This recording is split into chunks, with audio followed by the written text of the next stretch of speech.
Well, the weather is not so bad outside anymore. Warmed right up. Um, I've been pretty much down and out for a week or two, and probably for another couple of weeks. That walker is going to be my friend until I get back up to speed, hopefully in a month or so. The bad news is you have to go through these things from time to time, and as you go through life, especially if you live a life like I do, which is very, very physical. The good news is it gets me a chance to come back to my training room and actually put time in this. Now, the last week or so, I was basically oxyed out, so I couldn't even perform the most simple functions. But we're back. We're moving back. And I had just put up a video where I acquired this Williams Amtrak because that's about as close to modeling what it is a rail fan as I can fit on this layout. Now I'm going to go ahead and find some more cars and maybe even a different locomotive with a closer color scheme to what I see going through the Syracuse area. I also acquired this car. I've been looking for these tank cars to see if I can replicate what I see on the New York Susquehanna Western. And that's not it. You know, I got one coming in the mail, which is a frameless style tank car. So if I find a brand and a model that I like, I'll buy like 10 of them to put behind my Williams SD45 in Susquehanna colors. But one of the things I had wanted to do a video on, I actually did about 2 or 3 attempts, and it just got to be bogged down. So I realized I really have to go back and think about it. And that is the role that Jerry Williams played in the O-scale model and toy trains. And I think it's absolutely one of the inflection points in that whole entire business, entire industry. And the basic backstory that I want to do the video on is that Lionel basically went out of business. They got bought up by basically a Midwestern agricultural firm that was more in tune with selling food, and they had a toy division that basically blended itself with Lionel after a couple of attempts to have Lionel run on its own. You know, the MPC era, Fun Dimensions era, you know, General Mills. And the Williams company during that period of time filled the gap in terms of building higher quality O-scale, O-gauge, I guess is the right word, because they did both a semi and a full-scale set of offerings, you know, set of trains, locomotives, cars, the whole thing. And I'll develop that out, and I'll do another video on that a little bit more specifically on the dates and the times and stuff like that. But the timeline is somewhere around 1969, Lionel went out. Jerry Williams started by doing Lionel template reproductions. That's where he started. And then eventually got into the old scale market with developing their powered trucks, vertical can motors and stuff like that. And that design permeates the industry right even till today. The Lionels now have the same kind of vertical can, all these really heavy die cast trucks with gears and stuff like that. And I guess the point I want to make in this is, Williams spawned, MTH spawned that whole line of business that now has some of its bits and pieces in Atlas. But they also kind of spawned K-Line, which kind of rose from the ashes of Marks, some of the Marks dies, but also some of their offerings were derived from tooling bought from Williams, because Williams had gotten some tooling from Kusan, which is another whole player. You got Marks, Lionel. Kusan's not one I ever really saw much of, but the Kusan Alco FAs were something that the Williams had put together. And some of that tooling went off to K-Line. Of course, they went off and challenged Lionel and got snuffed. But where I want to go today is, while Lionel was going through the Fundimensions and food and MPC before they actually started coming back out the other side, they were selling offerings like this. This isn't a bad locomotive, but the contrast between this truck here with its plastic gears, I gotta say this is like late 70s, maybe into the 80s. And Williams was coming out with stuff like this with nice solid, die-cast trucks, big heavy gears. There was in my mind, a rather stunning difference in quality. The reason why this turtle is on its back is because this coupler keeps releasing when I'm trying to pull a train. I was going to do a little video and I can't get around my track. As soon as it gets to one of the uphill sides, that thing just releases. So what I'm going to do today is take a little tie wrap and wrap around the inside of that thing, and maybe I can get a train run out of this thing. But wish me luck. So I wrapped the little tie wrap around there, pulled it tight, cut it off, and it looks like it's actually holding that so it won't release the coupler. Now, going on with my video here, I'll see if I can pull a train. But the thing is that the way this truck is designed with the plastic, and notice that it's got the axle directly on the steel. There's no bushings or nothing like that. And that's kind of a step back from even the stuff they had in the 60s where they had brass bushings. Like in the... Let me see if you can see with this one. You probably can. Yeah, see that? That's metal gears, brass bushings, large diameter axles. That's magnet traction. And this one here is not even close in terms of quality, in my mind. Right? If you look there, there's no bushings at all. So, even on that one there's no bushing. It's just a large diameter axle, but the frame itself, or the, I don't know if that's a die casting or a stamping, itself is basically the bearing surface. So, it'll run long enough to get sold, right?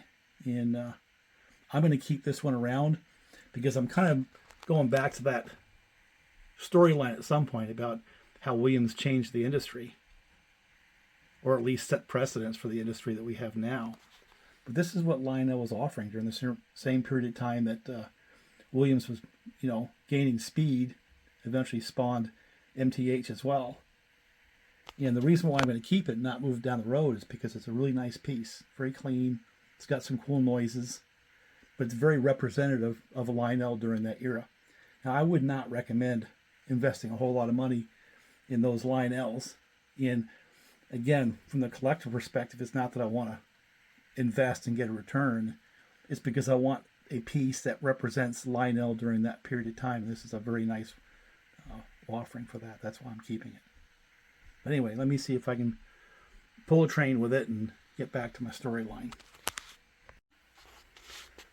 So while that may not have, really rugged running gear, it looks pretty, it has nice looking lights. And like I said, while Williams was putting out stuff like this, Lionel was putting out those type of things. They lasted until the 90s, I guess. That kind of plastic truck, pull motors on top of plastic. And like I said, I don't think I would invest in those to actually do a lot of train runs. But sounds like a Lionel, doesn't it?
I mean, it's a nice running piece, right? So I want to keep it that way and keep it looking nice. And I'm just not going to put the runtime on that locomotive because I want to keep it intact. Again, I want to keep it as a piece that represents the Lionel during that 1980s into the 90s era with the twin Pullmores, you know. Nice looking, good sounds. I shut the sound off on it. But that thing right there, 1962, I almost guarantee you if we were to run them side by side until one stopped, that would stop way before that one would. That thing is rugged. Simple, rugged design. Same as their F3s. But anyway, so yeah, I've been looking at cars. I have one that's coming, I believe it's a Weaver. That's a frameless 50-foot tank car. That might be a little closer. Of course, there's just not a lot of Weavers around. One of the things I didn't realize, Weaver is an interesting little company all by itself. I happen to really like my U25Bs. I got a couple of them now. I got 2 in Lehigh Valley and 1 in Pennsylvania colors. They too have vertical can motors. And if you go back into my videos, I did take apart their trucks. They have a slightly different design, but they're just as rugged as what the Williams and the MTH trucks are, and the now current Lionel trucks that were pretty much the same design as the Williams back in the 80s, right? But a lot of their stock, a lot of their cars, they actually made in Pennsylvania. So that was an actual U.S. company. Of course, they subbed out some of the locomotive drive lines later in their life. But I've kind of got a renewed interest in them when I started learning about their history. They kind of did their own thing and went alongside what Williams did. Their start was in the mid-60s selling kits, you know, and they kind of kept that theme for quite some time, from what I understand. But some of the later Weaver locomotives are pretty cool, like this one right here. Very nice. And of course, they had collaborated with MTH, it appears, because they have some of the Protosound type sound systems in them, and those things, like a Protosound 2. I got a battery in one of these. But there's your basic Williams, and that basic driveline developed in the 70s and 80s is, in my mind, and what this video is really trying to point out, the kind of foundation of pretty much all the diesel locomotives we have now. Even some of the MTH steamers have that basic layout. They just have different wheel arrangements, where you have a vertical can on top of a heavy die cast with a large diameter worm gear on the motor and nice metal, well-designed gears, you know, in the truck itself. So I'm going to take this one off. And I'm not sure. I've been kind of enjoying watching this one go around in circles, even though it doesn't match anything else I'm going to do on the lower tracks. It runs nice. That Williams does. Again, I shut the sound off, so you're not getting the sound on it. But these are MTH, these cars. And their color scheme actually is pretty close to what we see up there going through Syracuse. I've got 3 of them. 1, 2, 3. That's a Rail King in the back and a slightly different size. So I need to find at least 2 more of these. And then this will be sort of a match of those 24-axle Amtraks that go whistling through the CSX Main in the Syracuse area. I see all the time. You know, I've posted a bunch of video on that. But, yeah, I think I'll run some trains. So now you're looking at the underbelly of a much, much later Lionel. And notice that it's got a die-cast truck, actually quite heavy, right? And it's got all metal gears. And it's got a vertical can motor. It's got that single screw to take out the can motor, just like you see on the Williams and the MTHs. In fact, the designs are very, very similar. And so I'm going to put this Lionel on to finish off the train run on the bottom, as well as putting on that Lionel tank car. The other thing I want to point out is when Lionel kind of broke away from the food companies, the person who took that on really started increasing the quality in pretty much everything. And this is a 1990s era car, and it's got nice spring trucks. It's a nice looking piece as well. Now, it's not exactly what I'm looking for. I got one coming that's a 50-foot made by Weavers. Frameless tank car. And again, that's to try to match up what we see locally going to Suit Coat. You know, I want to make a train, get 10 of them or so. So anyway, let me put this Lionel on, run these a little bit closer in scale too. This one here is a O scale. And of course that's a scale O. But we'll put it on and get it going.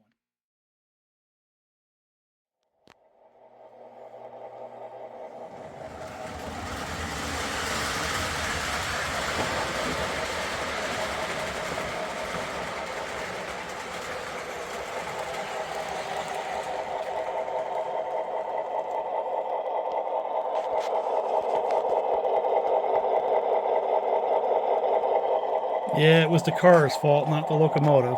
So we'll let this guy go around. Do a couple more runs with it. This coupler just decided to release. So, see if we can get it going.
That's a very, very nice running locomotive right there, that Lionel.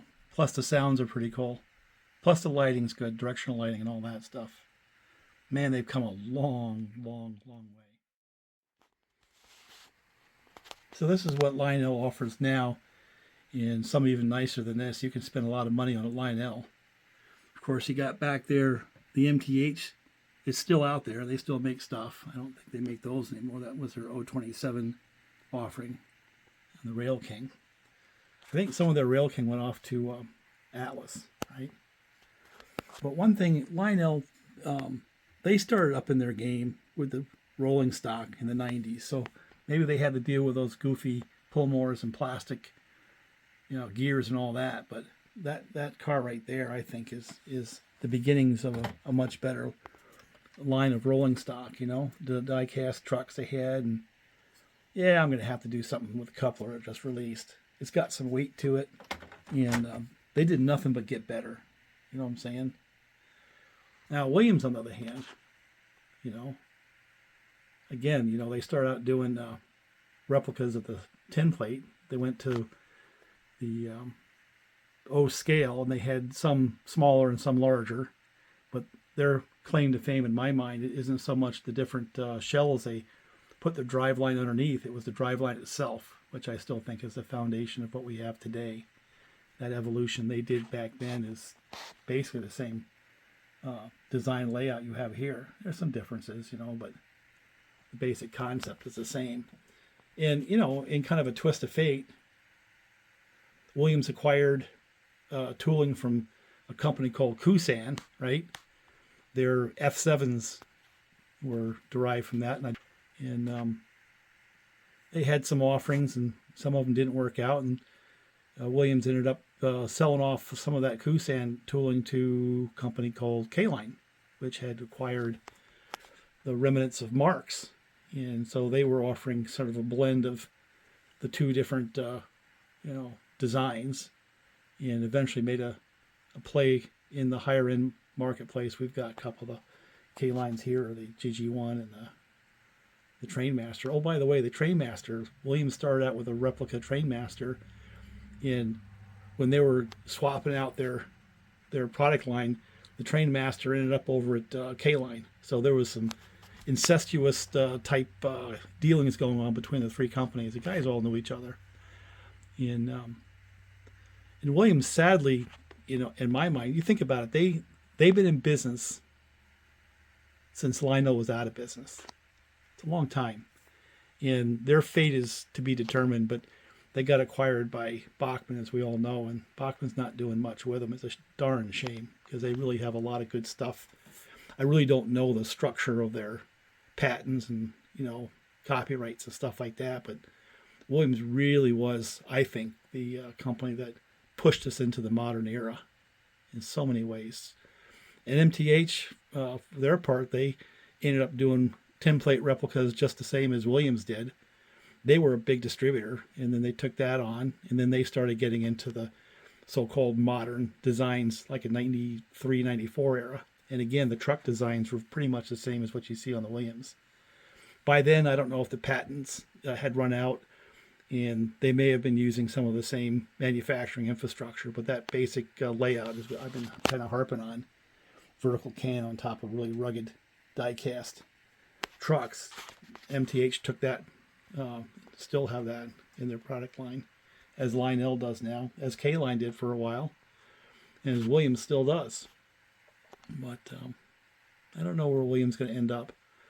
But I've got like 4 or 5 of the SD45s. And that was their early scale O offerings with that twin can motor design. I've got a couple of their Trainmasters. I've got now 3 or 4 of their Alco PAs, basic drivelines the same. And now I've been picking up some of the FAs. They're really sweet. So, oh yeah, and I got some Sharks. But really, when you think about the Williams, it's just a different shell on the same basic driveline. And I guess the other major event after Lionel going out and then Williams coming in and setting the standards for modern trains is Lionel, for their part, while they had kind of what I would consider cheeseball running line, driveline components, in the 90s, I believe it was 1994, they kind of changed the whole game with more sophisticated control systems as compared to the conventional transformers. So I guess kind of in summary of the concept is, Lionel had things like this. This is one of those F3s, both trucks powered, and that one has the horizontal, not the vertical pull motors. It was the early version, right? And they go out of business, get bought up. The remnants get bought up by a couple of food companies, and that's the MPC era. And then while the MPC era was off building toys, Williams came out with this. Here's an early version of the SD45, probably 80s era. And that nice die-cast truck. And that pretty much, like I said, set the standard for all trains forward in the industry. That kind of a powered truck. And they kind of labored on and kind of swapped around. And MTH ended up with the template, and then they ended up doing their own thing with the Scale O with the very similar truck designs. MTH you know and love. Of course, MTH had the 027 or semi-scale in as well as the Scale O. You know, the Rail King versus the Premier stuff. Lionel eventually evolved out of their junk drive lines and started using that same basic design on their later versions. But I think the next thing, you know, after Williams coming into the play, of course, Lionel off into the weeds, or off into the food companies. When they finally came back around and got serious, got bought out by some investors, back in '94, they did another industry game changer by upping the game with controls. And that's another video. I'm not going to get into that right now. So Lionel really put a lot of time into things like the lights, the sound, and then controls, while Williams was just laboring on like a diesel truck, making very solid, you know, rugged locomotives that didn't have a whole lot of special features. And interestingly enough, you know, kind of in my mind, kind of a twist of fate, Lionel eventually regained their position in the marketplace. K-Line made a run at them, and you know, they had some of the Kusan tooling from Williams, because Williams pretty much begot both MTH and K-Line in a twisted way. And Lionel eventually acquired K-Line and snuffed them out. And then, of course, their product line got better and better and better and kind of clawed back to the top.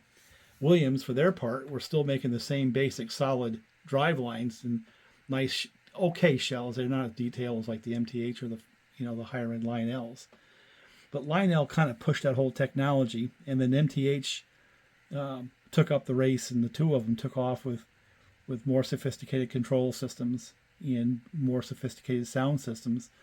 And that left Williams kind of in the dust. And then Bachmann ended up buying Williams.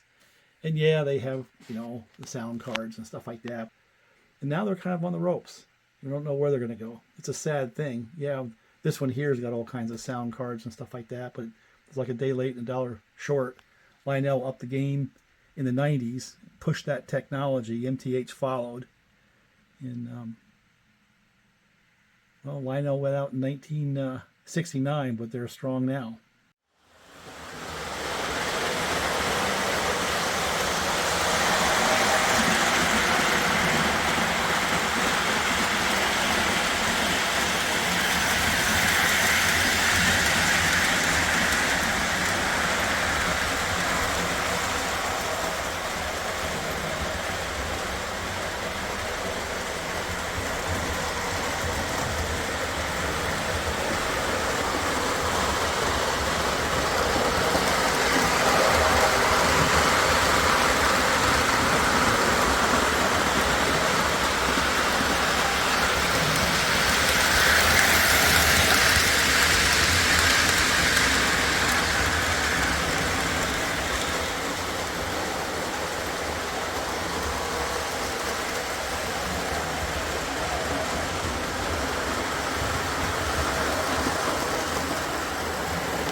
So there you have it.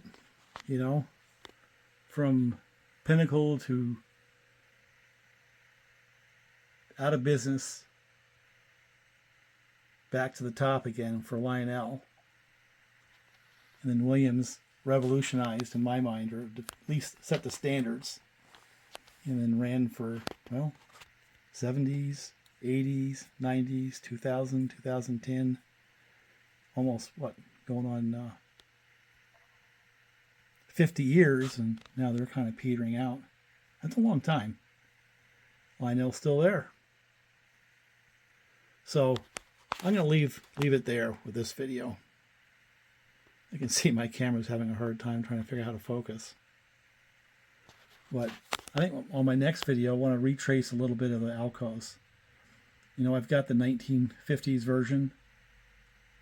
I've got the sheet metal ones. And then, of course, I've got the MPC versions. And then they kind of went off the rails with those horizontal can motor versions. Then, interestingly enough, they kind of came back and started doing replicas of, Lionel did, of course, replicas of the 1950s era. I've got a couple of those. And I'm not sure where they ended up now. I'm sure it's another high-end redesign from the ground up type thing.